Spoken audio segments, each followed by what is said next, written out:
ఈ పరిస్థితి ఇంత దారుణంగా తయారైంది. పోనీ ఇంత దారుణంగా తయారైన పరిస్థితుల్లో ఈ పెద్ద మనిషి చంద్రబాబు నాయుడు గారు ఏమైనా కాస్తో కూస్తో కనికరం చూపించాడా ప్రజల మీద? కాస్తో కూస్తో ఎంపతి చూపించాడా ప్రజల మీద? కాస్తో కూస్తో వీళ్ళని ఆదుకునే దానికోసం ఏదైనా అడుగులు వేశాడా, చర్యలు చేశాడా అని అంటే ఎక్కడా లేదు. తాను ఇంట్లో ఎందుకు ఉండడం లేదు అని అంటే తాను ఇంట్లో ఉండే పరిస్థితి లేదు కాబట్టి తాను ఇంట్లో ఉండడం లేదు. తాను ఇల్లు మునిగిపోయింది కాబట్టి తాను ఇంట్లో ఉండే పరిస్థితి లేదు కాబట్టి తాను ఇంట్లో ఉండడం లేదు. ఆ ఇంట్లో తాను ఉండకపోవడం కూడా ఏదో పెద్ద ఘనకార్యం అన్నట్టుగా ఇంట్లో నీళ్లున్నాయి కాబట్టి ఉండలేకుండా ఉండే పరిస్థితి ఉంది కదా అని చెప్పుకోలేక, అది చెబితే తనకు పబ్లిసిటీ రాదనే ఉద్దేశంతో కలెక్టర్ కార్యాలయం అంటాడు, కలెక్టర్ కార్యాలయంలో నేను ఉంటున్నానంటాడు, ప్రజల కోసమే తానేదో ఉంటున్నట్టుగా బిల్డప్ ఇవ్వడం నిజంగా ఎంత దుర్మార్గమేనంటే, పోనీ ఆ బిల్డప్ ఇచ్చే కార్యక్రమంలో అన్నా కానీ సిన్సియారిటీ అన్నా ఉందా అని అంటే అది సిన్సియారిటీ లేదు. మీరే చూస్తా ఉన్నారు, ఈ కాలనీ ఈరోజు చూశారు, సింగ్ నగర్ చూస్తా ఉన్నారు, ఎక్కడికన్నా పోండి విజయవాడలో ఏ కాలనీ అన్నా తీసుకోండి ఇదే పరిస్థితి కనిపిస్తా ఉంది. ఈ పరిస్థితి చూస్తే ఏమొస్తుంది? ఎక్కడ రిలీఫ్ క్యాంపులు లేవు.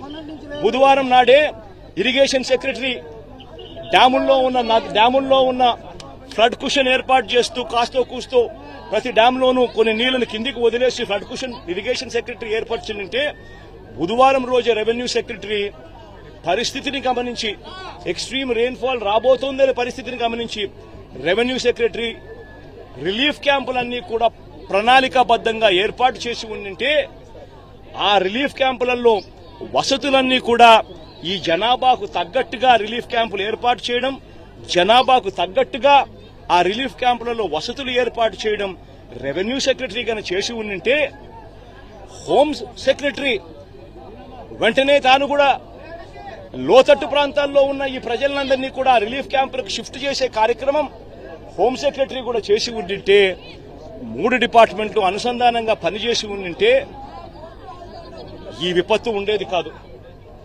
మా హయాంలో, మా ప్రభుత్వ హయాంలో గోదావరి జిల్లాలో వరదలు వస్తే 42,000 మంది జనాభా, 40,000 మంది జనాభా ఉంటే 36,000 మంది పైగా రిలీఫ్ క్యాంపులలో ఉండేవాళ్ళు.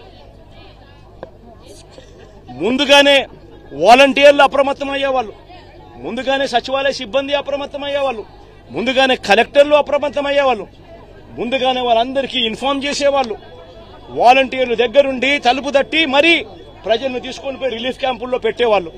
రిలీఫ్ క్యాంపుల్లో పెట్టడమే కాకుండా వాలంటీర్లు ప్రతి సందర్భంలోనూ చెయ్యి పట్టుకుని ప్రజలకు కావలసిన సహాయ సహకారాలు అందిస్తూ వచ్చేవాళ్ళు. మా హయాంలో ఏం జరిగేది? ఈ మాదిరిగా ఆర్భాటం లేదు. చంద్రబాబు నాయుడు మాదిరిగా ఈ మాదిరిగా ఇళ్లలోకి నీళ్లు దూరాయి కాబట్టి, ఇళ్లలో నీళ్లు వచ్చాయి కాబట్టి పబ్లిసిటీ అని చెప్తూ కలెక్టర్ కార్యాలయంలో నేను మాడుకుంటున్నాను, రాత్రి 2 గంటలకు ప్రెస్ మీటు, రాత్రి 3 గంటలకు ప్రెస్ మీట్, ఎందుకంటే నిద్ర రాదు కాబట్టి ప్రెస్ మీటు అని చెప్పి ఇట్లాంటివి ఉండేటివి కాదు.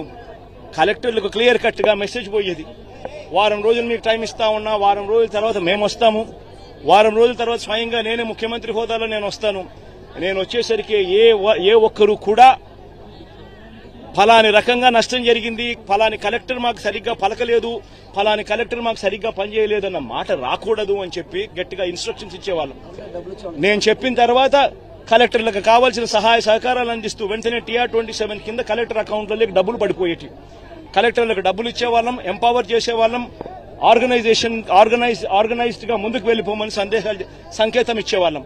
వెంటనే కలెక్టర్ యాక్టివేట్ అయ్యేవాడు, వాలంటీర్లను యాక్టివేట్ చేసేవాడు, సచివాలయ సిబ్బంది యాక్టివేట్ అయ్యేది. వెంటనే ఒక వ్యవస్థ అంతా కూడా మొత్తం కూడా అడుగులు ముందుకు వేస్తూ కదులుతూ వచ్చి ప్రతి బాధితుడికి కూడా తోడుగా ఉంటూ వాళ్ళందరినీ రిలీఫ్ క్యాంపుల్లోకి తీసుకుపోవడం, వాళ్ళందరినీ బాగా చూసుకోవడం, ఆ తర్వాత బాగా చూసుకోవడమే కాకుండా మొట్టమొదటిసారిగా మా ప్రభుత్వంలో వాళ్ళను ఊరికనే ఇంటికి కూడా పంపించుకోకుండా వెళ్లేటప్పుడు మళ్ళీ డబ్బులు కూడా 2,000 రూపాయలు డబ్బులు కూడా చేతికిచ్చి కూడా పంపించిన పరిస్థితులు కూడా మా ప్రభుత్వంలో మాత్రమే గతంలో జరిగి ఉండేవి. ఒకసారి గమనించమని అడుగుతా ఉన్నా, అప్పట్లో జరిగిన పరిస్థితులు ఏమిటి, అప్పట్లో ఏ రకంగా మేనేజ్మెంట్ జరిగింది, ఇప్పుడు ఏ రకంగా మేనేజ్మెంట్ జరుగుతా ఉంది అనేది గమనించమని అడుగుతా ఉన్నా. ఒకసారి కృష్ణలంక వెళ్లి అక్కడ ఒకసారి ఆ గోడ మీద నిలబడి ఒకసారి చూస్తే మీ అందరికీ ఆశ్చర్యం కలిగించే పరిస్థితి వస్తుంది.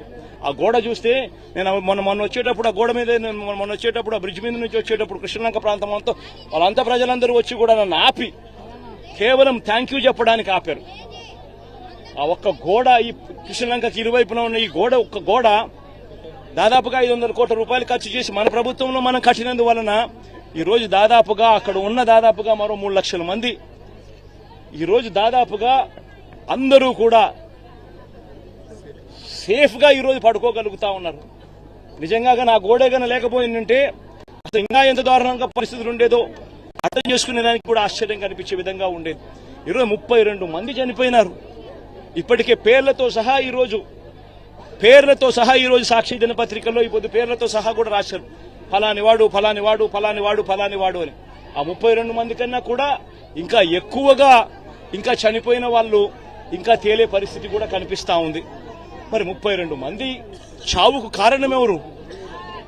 మరి ఇంత దారుణంగా ఆర్గనైజేషన్ మేనేజ్మెంట్ అనేది నువ్వు లేకుండా ఈ మాదిరిగా నువ్వు మేనేజ్ చేయడము అనంటే, ఇంత దారుణంగా మేనేజ్ చేయడము అనంటే అసలు ముఖ్యమంత్రిగా నువ్వు నీ పదవిలో ఉండడానికి నువ్వు అర్హుడివేనా అని చెప్పి ఒకసారి చంద్రబాబు నాయుడు తన గుండెల మీద తాను చేయి వేసుకొని ఆలోచన చేయాల్సిన అవసరం కూడా ఎంతైనా ఉంది. ఎందుకంటే ఒక ముఖ్యమంత్రి చేయాల్సిన కార్యక్రమాలు ఏదీ తాను చేయలేదు.